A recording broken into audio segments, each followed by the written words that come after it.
क्या है, जल्दी है, बागेश्वर धाम निकलना है यहाँ से, वरना मैं दिखाता आपको ये बागेश्वर धाम का दिव्य दरबार का मंदिर। जय श्री राम। ओम बागेश्वराय। ये प्रसाद पकड़ो, दर्शन तो कर लेंगे भैया।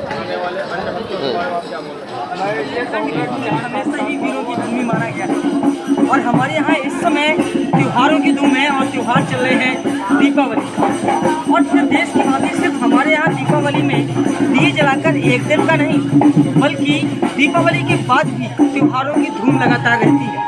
फिलहाल मैं बुंदेलखंड के एक बहुत ही शानदार जगह पर खजुराहो में खड़ा हूँ, जहाँ मैं मतंगेश्वर महादेव के मंदिर के सामने खड़ा हूँ। और यहाँ पर दोस्तों खजुराहो आया था और मेरे पीछे आप देख सकते हैं पश्चिमी मंदिर समूह, यानी वो मंदिर, सारे मंदिर जिनकी वजह से हमारा खजुराहो फेमस है ऑल ओवर वर्ल्ड। बाहर के फॉरेनर यहाँ आते हैं। मैं भी, मेरे साथ मेरा भानु भाई और दीपक, हम 3 लोग खजुराहो आए थे। बागेश्वर धाम निकलना है यहाँ से, वरना मैं दिखाते इन मंदिरों की खासियत दिखाते ये मंदिर क्यों फेमस है। और आप सभी जानते हैं कि